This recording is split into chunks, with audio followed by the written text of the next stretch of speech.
close your eyes and let the smell of damp earth and wood smoke fill your lungs. We are standing in a clearing in Iron Age Europe, roughly 3,000 years ago, far away from the sterile, refrigerated aisles of today. The air is biting, and life here isn't a given. It's a daily, hard-won negotiation with the elements. In the shadows of a low-roofed longhouse, you see her, a small, sturdy cow with curved horns and a coat as thick as a winter blanket. She doesn't look like the oversized, high-output Holsteins we know. She is lean, resilient, and deeply connected to this land. When these people milked her, they weren't just collecting a commodity. They were receiving a precious, warm gift that meant the difference between thriving and starvation. What were those ancient people drinking? And could their primitive-looking livestock hold the key to a missing piece of nutritional wisdom? Now, when we talk about the Iron Age diet, it's easy to get lost in the dates. You know, that window between roughly 800 BC and 180. But let's be real. It's about so much more than just a timeline.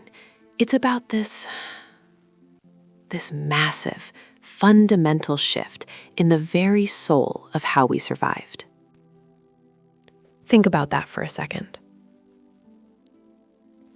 In many parts of Europe, especially as you head up into those biting northern winters, survival didn't just happen.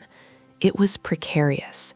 It literally hinged on this brand new, fragile relationship between humans and animals.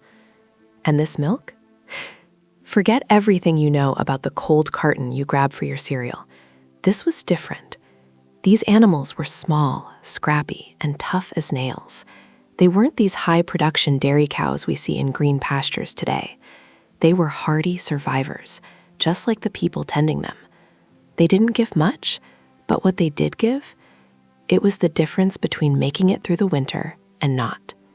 It's heavy when you really stop to picture it. Think about this for a second.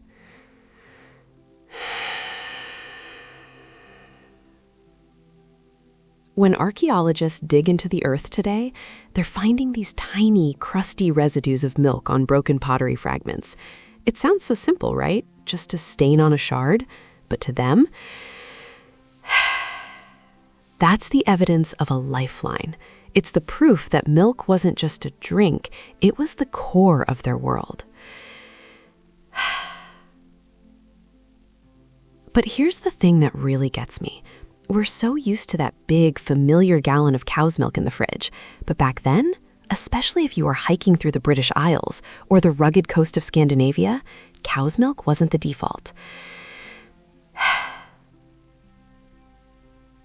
No, back then, sheep and goat milk were king.